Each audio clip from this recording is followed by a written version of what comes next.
Hello friends, ഇന്നത്തെ നമ്മുടെ video ഒരു ഈവനിങ് സ്നാക്സ് ആണ്. ചായ തിളയ്ക്കുന്ന നേരം കൊണ്ട് തന്നെ വളരെ പെട്ടെന്ന് തന്നെ തയ്യാറാക്കാൻ പറ്റുന്ന നല്ലൊരു ഈവനിങ് സ്നാക്സ്, നല്ലൊരു കുക്കീസാണ് നമ്മൾ തയ്യാറാക്കുന്നത് കേട്ടോ. ഇത് നമ്മൾ ഉണ്ടാക്കുന്നത് ഗോതമ്പ് പൊടി വെച്ചിട്ടാണ്. അതുപോലെ തന്നെ നമുക്കിത് കുറേ ദിവസം സ്റ്റോർ ചെയ്യാനും പറ്റും. അപ്പോൾ എല്ലാവരും വീഡിയോ സ്കിപ്പ് ചെയ്യാതെ കാണുക. നമുക്ക് വീഡിയോയിലേക്ക് പോകാം.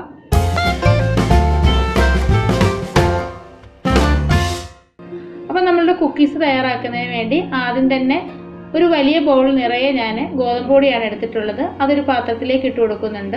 നമുക്കിത് മൈദപ്പൊടി വെച്ചിട്ടും ചെയ്യാവുന്നതാണ് കേട്ടോ. അതുപോലെ തന്നെ മൈദപ്പൊടിയും ഗോതമ്പ് പൊടിയും പകുതി എടുത്തിട്ട് ആ രീതിയിലും ചെയ്യാവുന്നതാണ്. ഇനി നമുക്ക് വേണ്ടത് റവയാണ്. ഗോതമ്പ് പൊടി എടുത്ത അതേ കപ്പിൽ ഒരു 1/4 കപ്പ് റവ കൂടി ഞാൻ ഇതിലേക്ക് ചേർത്ത് കൊടുക്കുന്നുണ്ട്. വറുത്തതോ വറുക്കാത്തതോ ആയ റവ നമുക്ക് എടുക്കാവുന്നതാണ്. ഞാൻ എടുത്തിട്ടുള്ളത് വറുക്കാത്ത റവയാണ്. ഇനി ഇതിലേക്ക് നമുക്ക് ആവശ്യമായിട്ടുള്ളത് തേങ്ങ ചിരകിയതാണ്. ഒരു ചെറിയ ബൗളിൽ ഞാൻ തേങ്ങ ചിരകിയത് എടുത്തിട്ടുണ്ട്. ഈ തേങ്ങ ചിരകി എടുത്ത ശേഷം ഞാൻ ഡ്രൈ റോസ്റ്റ് ചെയ്തെടുത്തിട്ടുള്ളതാണ് കേട്ടോ. തേങ്ങയുടെ വെള്ളമൊക്കെ ഒന്ന് വറ്റിച്ചെടുത്തിട്ട് വേണം നമ്മൾ ഇതിലേക്ക് ചേർത്ത് കൊടുക്കാൻ. ഇപ്പോൾ ഒന്ന് തണുത്ത് വന്നിട്ടുണ്ട്. നമ്മുടെ കയ്യിൽ ഡെസിക്കേറ്റഡ് കോക്കനട്ട് ഉണ്ടെങ്കിൽ അതായാലും ചേർത്ത് കൊടുത്താൽ മതി കേട്ടോ. നമ്മൾ തേങ്ങ ചിരകി അതുപോലെ തന്നെ ചേർത്ത് കൊടുത്താൽ ചിലപ്പോൾ നമ്മൾ കുറച്ച് ദിവസം ഈ സ്നാക്സ് വെച്ചിരിക്കുമ്പോൾ കേടാവാൻ ചാൻസ് ഉണ്ട്. അതുകൊണ്ട് ഈ ഒരു രീതിയിൽ വേണം നമ്മൾ തേങ്ങ ചിരകിയതെടുക്കാനായിട്ട് കേട്ടോ. ഇനി ഇതിലേക്ക് വേണ്ടത് എള്ളാണ്. ഞാൻ വെളുത്ത എള്ളാണ് എടുത്തേക്കുന്നത്. 1 ടേബിൾ സ്പൂൺ എള്ള എടുത്തിട്ടുണ്ട്. അതും കൂടി ചേർത്ത് കൊടുക്കുക. ഇനി ഇതിന് നല്ലൊരു ടേസ്റ്റ് കിട്ടുന്നതിന് വേണ്ടി 2 ടേബിൾ സ്പൂൺ മിൽക്ക് പൗഡറാണ് എടുത്തേക്കുന്നത്. ഇത് ഓപ്ഷണലാണ്. നമ്മുടെ കയ്യിലുണ്ടെങ്കിൽ മാത്രം ചേർത്ത് കൊടുത്താൽ മതി. ഇത് ചേർത്ത് കൊടുക്കുമ്പോൾ നല്ലൊരു ടേസ്റ്റ് കിട്ടും കേട്ടോ. ഇനി മിൽക്ക് പൗഡർ ഇല്ലെന്നുണ്ടെങ്കിൽ കുറച്ച് പാല് ചേർത്ത് കൊടുത്താലും മതി. ചെറിയ ചൂടുള്ള പാല് ചേർത്ത് കൊടുക്കണം. ഇനി ഇതെല്ലാം കൂടി നല്ലതുപോലെ ഒന്ന് യോജിപ്പിച്ച് കൊടുക്കുക. അപ്പോൾ ഇനി നമുക്കിതിലേക്ക് ആവശ്യമായിട്ടുള്ളത് നെയ്യാണ്. ഞാനൊരു 3 ടീസ്പൂൺ നെയ്യ് ചേർത്ത് കൊടുക്കുന്നുണ്ട്. ഇനി നമുക്ക് നെയ്യ്ക്ക് പകരം എണ്ണയോ അല്ലെങ്കിൽ ബട്ടറോ നമുക്ക് ചേർത്ത് കൊടുക്കാവുന്നതാണ്. അല്ലെങ്കിൽ കുറച്ച് നെയ്യും കുറച്ച് എണ്ണയുമായിട്ട് നമുക്ക് ചേർത്ത് കൊടുക്കാവുന്നതാണ് കേട്ടോ. നെയ്യ് ചേർത്ത് കൊടുക്കുമ്പോൾ നമ്മുടെ ഈ കുക്കീസിന് നല്ലൊരു ടേസ്റ്റ് കിട്ടും. നെയ്യും കൂടി ചേർത്ത് നല്ലതുപോലെ ഒന്ന് കൈ കൊണ്ട് തന്നെ ഒന്ന് യോജിപ്പിച്ചെടുക്കണം. കാരണം നമ്മൾ ഈ ചേർത്ത് കൊടുത്തിട്ടുള്ള ഈ പൊടിയിലെല്ലാം ഈ നെയ്യ് നല്ലതുപോലെ പിടിക്കണം. അപ്പോൾ അതുകൊണ്ട് തന്നെ കൈ കൊണ്ട് നമുക്ക് ഒന്നുകൂടി ഒന്ന് യോജിപ്പിച്ചെടുക്കാം. കുറച്ച് നേരം നന്നായിട്ടൊന്ന് യോജിപ്പിച്ച് കൊടുത്ത ശേഷം ഞാൻ ഇതിലേക്ക് കുറച്ച് ഏലക്കാപ്പൊടി ചേർത്ത് കൊടുക്കുന്നുണ്ട്. 1/2 ടീസ്പൂൺ ഏലക്കാപ്പൊടി ചേർത്ത് കൊടുത്തിട്ടുണ്ട്. അതും കൂടി ചേർത്ത് നല്ല രീതിയിലൊന്ന് യോജിപ്പിച്ചെടുക്കാം. ഈ നെയ്യുടെ ഈ ഒരു നനവ് കൊണ്ട് തന്നെ നമ്മുടെ ഈ പൊടി ചെറുതായിട്ടൊന്ന് നനഞ്ഞു വരണം. ആ ഒരു രീതിയിൽ നമ്മളിത് യോജിപ്പിച്ചെടുക്കണം. ഇത് നമ്മൾ കയ്യിൽ വെച്ചിട്ട് ഇതേപോലെ ഒന്ന് പ്രസ് ചെയ്യുമ്പോൾ ഇതുപോലെ കിട്ടണം കേട്ടോ. നല്ലതുപോലെ നനഞ്ഞു വന്നതുകൊണ്ടാണ് ഈ ഒരു രീതിയിൽ കിട്ടിയേക്കുന്നത്. ഇത്രയും മതി. ഇനി നമുക്കിത് സൈഡിലോട്ടൊന്ന് മാറ്റി വെക്കാം.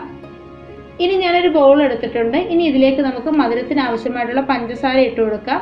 ഒരു ചെറിയ കപ്പിന് 1/2 കപ്പ് പഞ്ചസാര എടുത്തിട്ടുണ്ട്. നമ്മുടെ കുക്കീസിന് എത്രത്തോളം മധുരം വേണോ അതിനനുസരിച്ച് പഞ്ചസാരയുടെ അളവ് കൂട്ടുകയും കുറയ്ക്കുകയും ഒക്കെ ചെയ്യാവുന്നതാണ്. ഇനി ഇതിലേക്ക് ഞാൻ അതേ അളവിൽ തന്നെ കുറച്ച് വെള്ളം കൂടി ഒഴിച്ചു കൊടുക്കുന്നുണ്ട്. എന്നിട്ട് ചെറിയ രീതിയിലൊന്ന് ഇളക്കി ചേർത്ത് കൊടുക്കാം. പഞ്ചസാര എല്ലാം നല്ലതുപോലെ അലിഞ്ഞ് വരേണ്ട ആവശ്യമില്ല. ചെറിയ രീതിയിലൊന്ന് അലിഞ്ഞ് ആ ഒരു നമ്മൾ ചേർത്ത് കൊടുത്ത വെള്ളത്തിന് ആ പഞ്ചസാരയുടെ ഒരു ടേസ്റ്റ് കിട്ടണം കേട്ടോ. അത്രയും മതി. പഞ്ചസാര നല്ലതുപോലെ അലിഞ്ഞ് വരേണ്ട ആവശ്യമില്ല. ചെറുതായിട്ട് ഞാനൊന്ന് യോജിപ്പിച്ച് കൊടുത്തിട്ടുണ്ട്. ഈ ഒരു രീതിയിലാണ് കേട്ടോ. പഞ്ചസാര തരികളൊക്കെ ഇതേ രീതിയിൽ തന്നെ കിടക്കുന്നുണ്ട്. ഇനി ഈ വെള്ളം ഉപയോഗിച്ചാണ് നമ്മൾ നമ്മുടെ ഈ പൊടി ഒന്ന് കുഴച്ചെടുക്കുന്നത്. ചപ്പാത്തിക്കൊക്കെ കുഴച്ചെടുക്കുന്നത് പോലെ ഈ വെള്ളം ഉപയോഗിച്ച് പഞ്ചസാര പാനി ഉപയോഗിച്ച് തന്നെ നമുക്കൊന്ന് കുഴച്ചെടുക്കാം. കുറേശ്ശെ ഒഴിച്ചു കൊടുക്കാം. നമ്മൾ ആദ്യം കുറച്ച് വെള്ളമേ ഒഴിച്ചു കൊടുക്കാവൂ. വേണമെന്നുണ്ടെങ്കിൽ നമുക്ക് സാധാരണ വെള്ളം കുറേശ്ശെ ഒഴിച്ചിട്ട് പിന്നീട് കുഴച്ചെടുത്താൽ മതി കേട്ടോ. ഈ വെള്ളം കൊണ്ട് തികയുന്നില്ലെന്നുണ്ടെങ്കിൽ ഇതേ രീതിയിൽ പഞ്ചസാര തരികളോടുകൂടി തന്നെ നമ്മളിത് കുഴച്ചെടുക്കുമ്പോഴേ നമ്മുടെ കുക്കീസ് റെഡി ആയിട്ട് വരുമ്പം പഞ്ചസാര തരികൾ അതിൻ്റെ മുകളിലിരിക്കുകയും നമ്മുടെ കുക്കീസ് നല്ല ക്രിസ്പി ആയിട്ട് കിട്ടുകയും ചെയ്യും കേട്ടോ. അതുകൊണ്ടാണ് നമ്മൾ ഈ ഒരു രീതിയിൽ ചെയ്തെടുക്കുന്നത്. കുറേശ്ശെ ഒഴിച്ചു കൊടുത്തുകൊണ്ട് നമുക്കൊന്ന് കുഴച്ചെടുക്കാം. ചപ്പാത്തി മാവിന് കുഴയ്ക്കുന്നത് പോലെ സോഫ്റ്റ് ആയിട്ടൊന്നും കുഴയ്ക്കേണ്ട ആവശ്യമില്ല. ജസ്റ്റ് നമ്മളൊന്ന് കുഴച്ചെടുത്താൽ മാത്രം മതി. നല്ല സോഫ്റ്റ് ആയിട്ട് ചെയ്തെടുക്കേണ്ട ആവശ്യമില്ല കേട്ടോ. അപ്പോൾ കുറേശ്ശെ ഒഴിച്ചു കൊടുത്തിട്ട് നമുക്കൊന്ന് കുഴച്ചെടുക്കാം. വേണമെന്നുണ്ടെങ്കിൽ സാധാരണ വെള്ളമോ അല്ലെങ്കിൽ പാലോ ചേർത്തിട്ട് നമുക്കിത് കുഴച്ചെടുക്കാവുന്നതാണ് കേട്ടോ. അപ്പോൾ ബാക്കി ഇരുന്നതെല്ലാം കൂടി ഞാൻ ഒഴിച്ചു കൊടുത്തിട്ടുണ്ട്. ഇനി ഒന്ന് കുഴച്ചെടുത്തിട്ട് വരാം.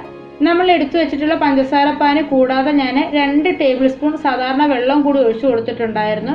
ഇതുപോലെ നല്ല ടൈറ്റ് ആയിട്ട് വേണം നമ്മളിത് കുഴച്ചെടുക്കാനായിട്ട് കേട്ടോ. നമ്മൾ ചപ്പാത്തിക്ക് കുഴയ്ക്കുന്നത് പോലെ ഒരുപാട് സോഫ്റ്റ് ആയിട്ടൊന്നും കുഴയ്ക്കേണ്ട ആവശ്യമില്ല. ഈ ഒരു രീതിയിലൊന്ന് ഒതുക്കിയെടുത്താൽ മാത്രം മതി. കണ്ടില്ലേ, ഇത്രയും മതി. ഈ ഒരു രീതിയിൽ സ്ക്രാച്ച് ഒക്കെ ഉണ്ടെങ്കിലും കുഴപ്പമില്ല കേട്ടോ. ഇങ്ങനെ തന്നെ വേണം നമ്മളിത് കുഴച്ചെടുക്കാനായിട്ട്. ഇനി ഈ മാവ് നമുക്ക് രണ്ടായിട്ടൊന്ന് ഡിവൈഡ് ചെയ്തെടുക്കാം. ഇനി ഇതിൻ്റെ ഒരു ഭാഗം ഞാൻ കൗണ്ടർ ടോപ്പിലോട്ട് ഇട്ടിട്ട് ഒന്ന് ഷേപ്പ് ചെയ്തെടുക്കുന്നുണ്ട്. ഇതേപോലെ ഒന്ന് ഉരുട്ടിയെടുക്കുകയാണ് ചെയ്യുന്നത് കേട്ടോ. കൈ കൊണ്ട് തന്നെ ഇതേപോലെ ഒന്ന് ഉരുട്ടിയെടുക്കുക. എല്ലാ സൈഡും ഒരേ രീതിയിൽ കനം വരുന്ന രീതിയിൽ വേണം നമ്മളിത് ഉരുട്ടിയെടുക്കാനായിട്ട്. ഇനി ഇത് നമുക്ക് ഏത് ഷേപ്പിൽ വേണമെങ്കിലും തയ്യാറാക്കാവുന്നതാണ്. നമ്മുടെ കയ്യിൽ ഷേപ്സ് ഒക്കെ ഉണ്ടെങ്കിൽ ഒന്ന് പരത്തിയ ശേഷം ഷേപ്സ് വെച്ച് കട്ട് ചെയ്യാവുന്നതാണ്. അല്ലെങ്കിൽ നമുക്ക് ഇഷ്ടമുള്ള രീതിയിലെല്ലാം കട്ട് ചെയ്ത് നമുക്കിത് ചെയ്യാവുന്നതാണ് കേട്ടോ. ചെറുതായിട്ടൊന്ന് ചരിച്ച് വെച്ചാണ് ഞാനത് കട്ട് ചെയ്തെടുക്കുന്നത് കേട്ടോ. റൗണ്ട് ഷേപ്പിലല്ല കട്ട് ചെയ്യുന്നത്. നിങ്ങൾക്ക് റൗണ്ട് ഷേപ്പിൽ വേണമെന്നുണ്ടെങ്കിൽ അങ്ങനെ ചെയ്തെടുക്കാവുന്നതാണ്. ഈ ഒരു രീതിയിൽ നമ്മുടെ കത്തി താണ്ട് ഇതുപോലെ ഒന്ന് ചരിച്ച് വെച്ചിട്ട് ഈ ഒരു രീതിയിലാണ് നമ്മൾ ചെയ്തെടുക്കുന്നത്.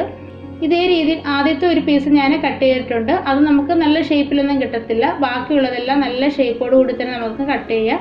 ഇതുപോലെ കട്ട് ചെയ്ത് എടുക്കുമ്പോഴേ എല്ലാം ഒരേപോലെ തന്നെ കട്ട് ചെയ്തെടുക്കണം, കനം കൂടരുത്.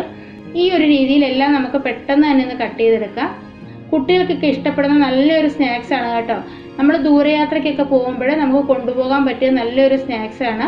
ഇതാ കണ്ടില്ലേ, ആദ്യത്തെ പീസ് ഞാൻ എടുത്ത് മാറ്റിയിട്ടുണ്ട്. ഇതാ ഈ ഒരു രീതിയിൽ കിട്ടും. നമ്മുടെ റസ്ക് ഒക്കെ ഉണ്ടല്ലോ, ആ ഒരു രീതിയിലാണ് കിട്ടുന്നത്. ഇതാ കണ്ടില്ലേ, ഇതിൻ്റെ അകമൊക്കെ കണ്ടില്ലേ, ഹോൾസ് ഒക്കെ വീണ് ഈ ഒരു രീതിയിൽ വേണം കിട്ടാനായിട്ട്. അതുകൊണ്ടാണ് നമ്മൾ ആദ്യം പറഞ്ഞത് നമ്മൾ നല്ലതുപോലെ സോഫ്റ്റ് ആയിട്ട് ഇത് കുഴച്ചെടുക്കേണ്ട ആവശ്യമില്ലെന്നുള്ളത് കേട്ടോ. അപ്പോൾ ഓരോ പീസസും നമുക്ക് മാറ്റി ഒരു പ്ലേറ്റിലേക്ക് വെക്കാം. എന്നിട്ട് ബാക്കിയുള്ള മാവും കൂടെ ഇതുപോലെ ഒന്ന് കട്ട് ചെയ്തെടുക്കുക. ഇപ്പം ഞാൻ എല്ലാം ഇതേ രീതിയിൽ ഒന്ന് കട്ട് ചെയ്ത് വെച്ചിട്ടുണ്ട്. ഈ ഒരു രീതിയിലാണ് നമ്മുടെ ഷേപ്പ് വന്നിരിക്കുന്നത്. ഇനി നമ്മളിത് കട്ട് ചെയ്ത് കൊടുക്കുമ്പോൾ ചിലതിനൊക്കെ കനം കൂടിയിട്ടുണ്ടെങ്കിൽ കയ്യിൽ വെച്ചിട്ട് ചെറുതായിട്ടൊന്ന് പ്രസ് ചെയ്ത് കൊടുത്താൽ മാത്രം മതി. അപ്പോൾ അതാണ് നമുക്ക് ഫ്രൈ ചെയ്യാൻ ആവശ്യമായിട്ടുള്ള എണ്ണ ചൂടായിട്ടുണ്ട്. എണ്ണ നല്ലതുപോലെ ചൂടായ ശേഷം ലോ ഫ്ലെയിമിൽ ഇട്ട് കൊടുത്തുകൊണ്ട് ഞാൻ ഓരോന്ന് ഇതിലേക്ക് ഇട്ട് കൊടുക്കുന്നുണ്ട്. എല്ലാം ഇട്ട് കൊടുത്ത ശേഷം നമുക്ക് മീഡിയം ഫ്ലെയിമിലോട്ട് മാറ്റാം. എന്നിട്ട് ഇതേപോലെ തിരിച്ചു മറിച്ച് ഇട്ട് കൊടുത്തിട്ട് നല്ലതുപോലെ ഇതൊന്ന് ഫ്രൈ ചെയ്ത് കൊടുക്കാം. ആദ്യം ഇട്ട് കൊടുക്കുന്ന 1-2 മിനിറ്റ് നമ്മൾ ഇതിലൊന്നും ചെയ്യാൻ പാടില്ല. 2 മിനിറ്റ് കഴിയുമ്പോൾ നമുക്കൊന്ന് തിരിച്ചിട്ട് കൊടുക്കാം. അതിനുശേഷം നമ്മൾ സാധാരണ ഫ്രൈ ചെയ്തെടുക്കുന്നത് പോലെ തന്നെ തിരിച്ചും മറിച്ചും ഇട്ടിട്ട് ഒന്ന് ഫ്രൈ ചെയ്തെടുക്കുക. ഹൈ ഫ്ലെയിമിൽ വെച്ചിട്ട് നമ്മളിത് ഫ്രൈ ചെയ്യരുത് കേട്ടോ. ഇതിൻ്റെ ഉള്ളൊക്കെ നല്ലതുപോലെ മൂത്ത് കിട്ടണം. അതുകൊണ്ട് നമുക്ക് ലോ ഫ്ലെയിമിലും മീഡിയം ഫ്ലെയിമിലും ഇടയ്ക്ക് വെച്ച് വേണം നമ്മളിത് ചെയ്യാനായിട്ട്. ഇപ്പം നമ്മളിത് ഇട്ട് കൊടുത്തിട്ട് 2 മിനിറ്റ് ആയിട്ടുണ്ട്. ഞാനതൊന്ന് തിരിച്ചിട്ട് കൊടുക്കുന്നുണ്ട്. ഓരോന്നായിട്ട് നമുക്കൊന്ന് തിരിച്ചിട്ട് കൊടുക്കാം. തിരിച്ചും മറിച്ചും ഇട്ട് കൊടുത്ത് 2 സൈഡ് നല്ലതുപോലെ ഇത് മൂപ്പിച്ചെടുത്തിട്ടുണ്ട്. ഇതാ കണ്ടില്ലേ, നല്ലതുപോലെ തന്നെ വന്നിട്ടുണ്ട്. ഈ ഒരു പരുവാകുമ്പോൾ തന്നെ നമ്മളിത് കോരിയെടുക്കണം. കാരണം നല്ല ചൂടായതുകൊണ്ട് തന്നെ നമ്മളിത് കോരിയെടുത്ത് വെച്ച് കഴിയുമ്പോഴേ കുറച്ചുകൂടി ഇത് ഒന്ന് മൂത്ത് കിട്ടും കേട്ടോ. അതുകൊണ്ട് ഈ ഒരു പരുവാകുമ്പോൾ തന്നെ എടുക്കണം. ഉള്ളൊക്കെ നല്ലതുപോലെ വെന്ത് നന്നായിട്ട് തന്നെ വന്നിട്ടുണ്ട്. അപ്പോൾ ബാക്കിയുള്ളതും കൂടെ ഞാൻ ഇട്ട് കൊടുക്കുന്നുണ്ട്. എന്നിട്ട് നമുക്ക് എല്ലാം ഇതേപോലെ തന്നെ ഒന്ന് ഫ്രൈ ചെയ്തെടുക്കാം. ഇപ്പോൾ ഇതാ കണ്ടില്ലേ, നമ്മുടെ സൂപ്പർ ടേസ്റ്റിലുള്ള നല്ല ഹെൽത്തി ആയിട്ടുള്ള നമ്മുടെ കുക്കീസാണ്. നമുക്ക് വീട്ടിൽ തന്നെ ചായ ഉണ്ടാക്കുന്ന അതേ നേരത്ത് തന്നെ നമുക്ക് ചെയ്തെടുക്കാവുന്നതാണ്. വെറും 10 മിനിറ്റ് മാത്രം മതി ഇത് നമുക്ക് റെഡിയാക്കി എടുക്കാൻ. റെസ്റ്റ് ചെയ്യാനൊന്നും വെക്കേണ്ട ആവശ്യമില്ല. അപ്പോൾ ഒരു പ്രാവശ്യമെങ്കിലും നിങ്ങൾ ഇതേപോലെ ഒന്ന് ചെയ്ത് നോക്കുക. നല്ല ടേസ്റ്റാണ്. ഇത് നമുക്ക് കുറേ ദിവസം സ്റ്റോർ ചെയ്യാവുന്നതാണ്. അപ്പോൾ ഇതിൻ്റെ ഉള്ളൊക്കെ മൂത്ത് നല്ലതുപോലെ തന്നെ കിട്ടിയിട്ടുണ്ട്. ഇതിൻ്റെ മുകളിൽ പഞ്ചസാര തരികൾ അതേപോലെ തന്നെ ഇരിപ്പുണ്ട്. നമ്മളിത് കഴിക്കുമ്പോഴേ നല്ലൊരു ക്രിസ്പിനെസ് ഒക്കെ കിട്ടും. നല്ല ടേസ്റ്റി ആയിട്ടുള്ളൊരു സ്നാക്സ് ആണ്. അപ്പോൾ എല്ലാവരും ഇതേപോലെ ഒന്ന് ട്രൈ ചെയ്ത് നോക്കുക. അപ്പോൾ ഇന്നത്തെ വീഡിയോ നിങ്ങൾക്ക് എല്ലാവർക്കും ഇഷ്ടമായെന്ന് വിചാരിക്കുന്നു. വീഡിയോ ഇഷ്ടമായിട്ടുണ്ടെങ്കിൽ ലൈക്ക് ചെയ്യാനും ഷെയർ ചെയ്യാനും കമൻറ്റ് ചെയ്യാനും അതേപോലെ തന്നെ നമ്മുടെ ചാനൽ സബ്സ്ക്രൈബ് ചെയ്യാതെ ആരെങ്കിലും കാണുന്നുണ്ടെങ്കിൽ ഒന്ന് സബ്സ്ക്രൈബ് ചെയ്ത് സപ്പോർട്ട് ചെയ്യാനും മറക്കരുത്. അപ്പോൾ നമുക്ക് അടുത്തൊരു വീഡിയോ ആയിട്ട് വളരെ പെട്ടെന്ന് തന്നെ കാണാം. അതുവരേക്കും ബൈ. Thank you.